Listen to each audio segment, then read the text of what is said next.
जय माता दी।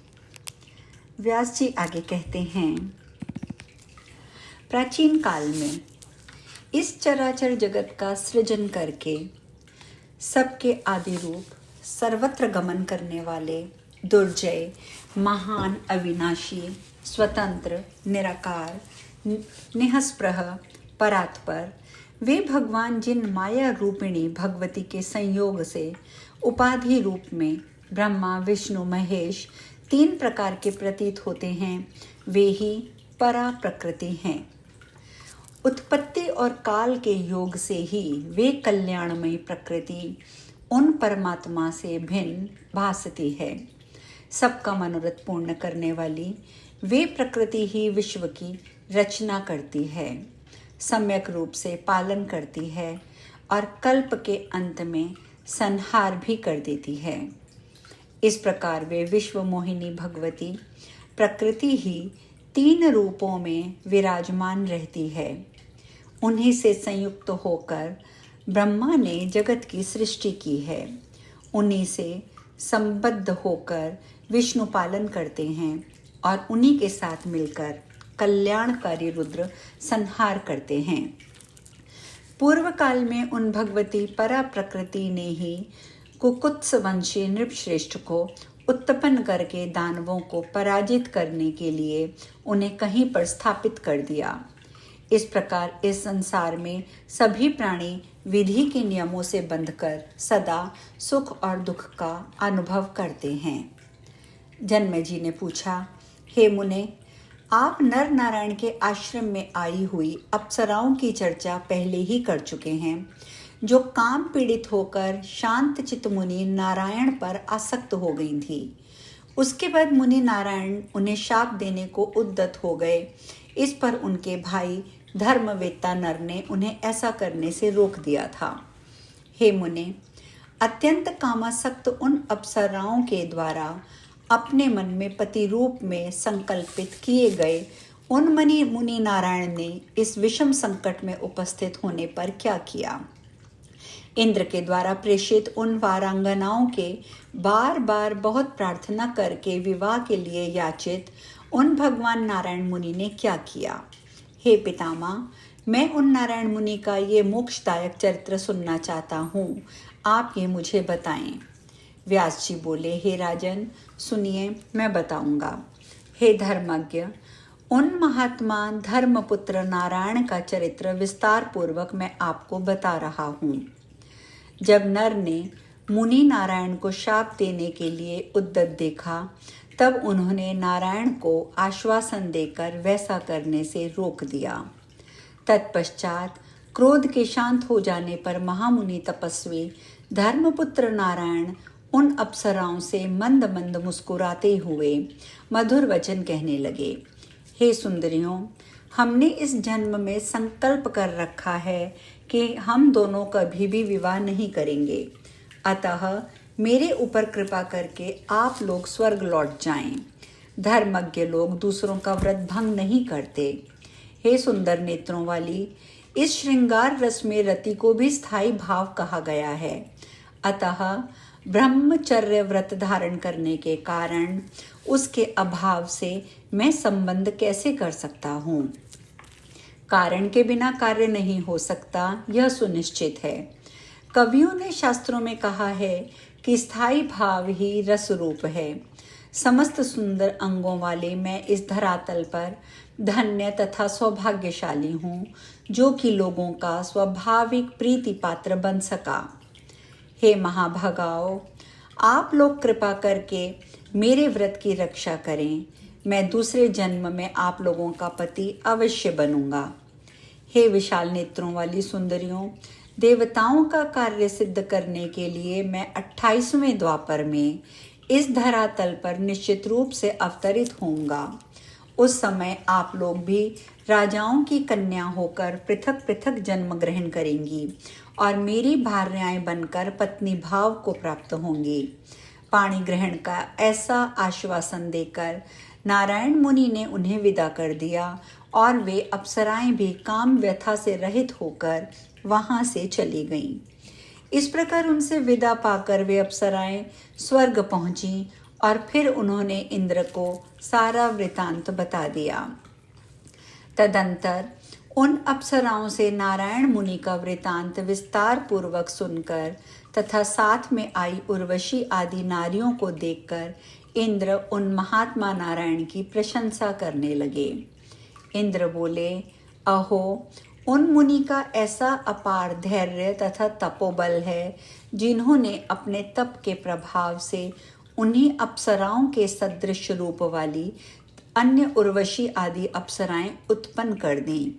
नारायण मुनि की ये प्रशंसा करके देवराज इंद्र का मन प्रसन्नता से परिपूर्ण हो गया। उधर धर्मात्मा नारायण भी तपस्या में संलग्न हो गए। हे राजन, इस प्रकार मैंने आपसे मुनि नारायण और महामुनि नर के संपूर्ण अद्भुत वृतांत का वर्णन कर दिया है।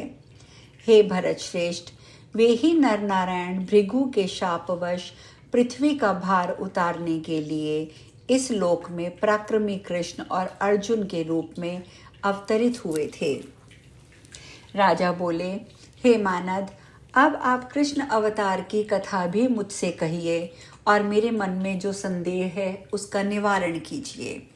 हे मुने, महाबली श्री कृष्ण और बलराम जिनके पुत्र के रूप में उत्पन्न हुए, उन वसुदेव और देवकी को दुख का भागी क्यों होना पड़ा?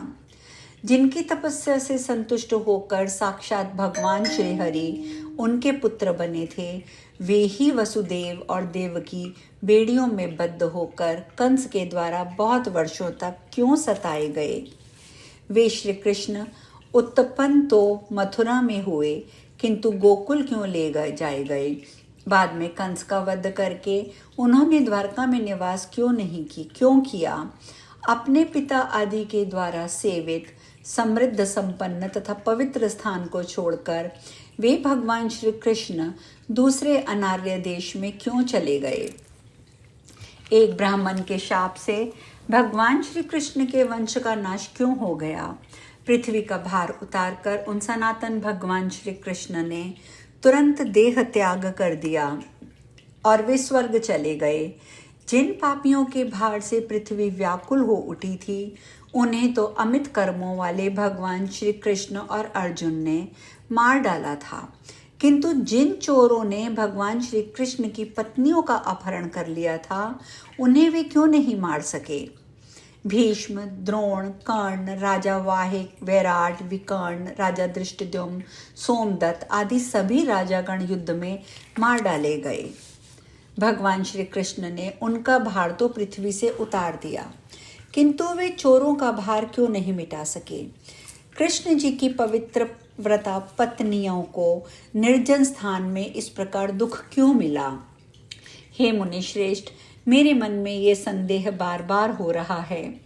धर्मात्मा वसुदेव ने पुत्र शोक से संतप्त होकर अपने प्राण त्याग दिए।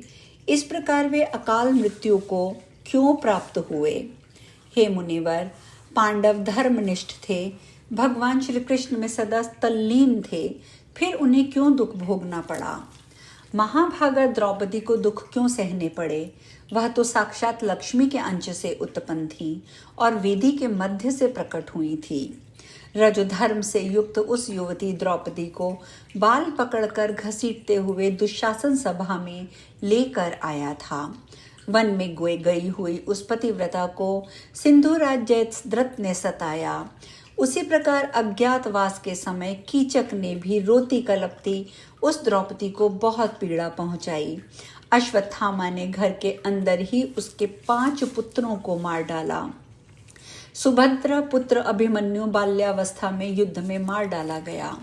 इस प्रकार कंस ने देवकी के 6 पुत्रों का वध कर दिया, किंतु सब कुछ करने में समर्थ होते हुए भी भगवान श्री कृष्ण प्रारब्ध को नहीं टाल सके। यादवों को शाप मिला और इसके बाद प्रभास क्षेत्र में उनका निधन हो गया। इस प्रकार भयंकर कुलनाश हो गया और अंत में उनकी पत्नियों का हरण भी हो गया।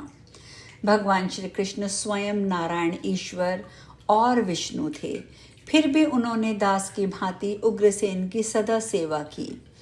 हे महाभाग, मुनि नारायण के विषय में मुझे ये संदेह है कि आचार व्यवहार से वे सदा साधारण प्राणियों के समान रहते थे। सभी प्राणियों के समान हर्ष शोक आदि भाव उनमें भी उत्पन्न क्यों थे? उन भगवान श्री कृष्ण की भी ये अन्यथा गति क्यों हुई? अतः आप श्री कृष्ण का चरित्र वर्णन कीजिए और उन लोकोत्तर भगवान के द्वारा पृथ्वी तल पर किए गए कर्मों को भी बताइए। हे मुनि श्रेष्ठ, भगवान श्री कृष्ण दैत्यों की आयु समाप्त होने पर भी बड़े कष्ट में से उन्हें मार पाए। उस समय उनकी विख्यात ईश्वरीय शक्ति कहाँ थी? रुक्मिणी हरण के समय वे वसुदेव श्री कृष्ण उसे लेकर भाग गए थे। उस समय तो उन्होंने चोर तुल्य आचरण किया था। समृद्धशाली तथा अपने पूर्वजों के द्वारा प्रतिष्ठित किए गए मथुरा मंडल को छोड़कर वे श्री कृष्ण जरासंध के भय से द्वारका चले गए थे। उस समय कोई भी नहीं जान सका कि श्री कृष्ण ही भगवान विष्णु हैं। हे ब्राह्मण, श्री कृष्ण के द्वारा अपने को ब्रज में छिपाए रखने का कारण भी मुझे बताइए।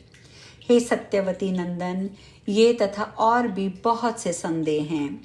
हे महाभाग, हे द्विजवर, आप सर्वज्ञ हैं, अतः आप उन्हें मेरे संदेहों को दूर कर दीजिए। एक और गोपनीय संदेह है जो मेरे मन से नहीं निकल पा रहा। क्या द्रौपदी के 5 पतियों का होना लोक में निंदनीय नहीं था, निंदनीय नहीं है? द्विजन तो सदाचार के लिए प्रमाण मानते हैं, तब सामर्थ्य होकर भी उन पांडवों ने पशु धर्म क्यों स्वीकार किया? देवता स्वरूप भीष्म पितामह ने भी भूतल पर गोलक संतान के ने उत्पन्न कराकर अपने वंश की जो रक्षा की, क्या ये उचित था? मुनियों के द्वारा जो धर्म निर्णय प्रदर्शित किया गया है कि जिस किसी भी उपाय से पुत्रोत्पत्ति होनी ही चाहिए, उसे तो धिक्कार है। आज हम यहीं पे विश्राम लेंगे। अब इन प्रश्नों का व्यास जी क्या उत्तर देते हैं, ये चर्चा कल करेंगे। जय माता दी।